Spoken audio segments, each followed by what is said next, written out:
আমি এএসপি গোলাম মামুন। আগেই জানা গিয়েছিল আলোচিত বুকের মধ্যে আগুন ওয়েব সিরিজের গোলাম মামুন চরিত্রটি নিয়ে নির্মাতা শিহাব শাহীন নির্মাণ করছেন নতুন সিরিজ গোলাম মামুন। সিরিজটির নাম ভূমিকায় রয়েছেন জনপ্রিয় অভিনেতা জিয়াউল ফারুক অপূর্ব। 23 মে সেই গোলাম মামুনের টিজার এলো প্রকাশ্যে, যেখানে ব্যতিক্রম রূপে চমকে দিয়েছেন অপূর্ব। প্রকাশিত 1 মিনিট 9 সেকেন্ডের টিজারে দেখা যায় একটি বড় মামলা তদন্তের দায়িত্ব পেয়েছেন গোলাম মামুন। যে মামলাটি মূলত ক্যারিয়ারের মোড় ঘুরিয়ে দিতে পারে মামুনের, এর জন্য নিজেকে প্রস্তুত করতেও দেখা যায় তাকে। টিজারটি মুক্তির সঙ্গে জানানো হয়েছে আসন্ন ঈদুল আজহায় ওটিটি প্ল্যাটফর্ম হইচইতে মুক্তি পাচ্ছে গোলাম মামুন শিরোনামের নতুন এই সিরিজটি। এর আগে আসন্ন সিরিজটির এক ঝলক শেয়ার করেছে ওটিটি প্ল্যাটফর্ম হইচই।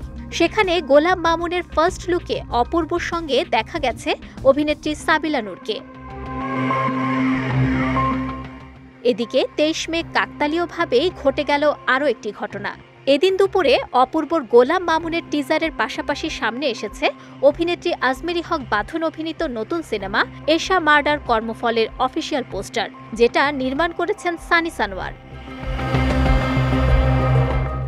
পোস্টারে আগ্রাসী চাহনিতে পিস্তল হাতে দেখা গেছে বাঁধনকে। তার পেছনেই কিছুটা আতঙ্কের চাহনিতে তাকিয়ে রয়েছেন পূজা ক্রুজ। চলচ্চিত্রটিতে একজন চৌকস পুলিশ অফিসারের চরিত্রে অভিনয় করতে দেখা যাবে বাঁধনকে। একমাত্র ওয়ালটন এসি দিচ্ছে 1 বছরের রিপ্লেসমেন্ট গ্যারান্টি এবং কম্প্রেসরের 10 বছরের গ্যারান্টি। এশা মার্ডার কর্মফল সিনেমায় বাঁধন পূজার সঙ্গে আরও থাকছেন মিশা সওদাগর, ফারুক আহমেদ, শহীদুজ্জামান সেলিম, মাজনুন মিজান সহ অনেকে। ছবিটি কোরবানির ঈদে মুক্তির কথা থাকলেও সেই সিদ্ধান্ত থেকে সরে এসেছেন সংশ্লিষ্টরা।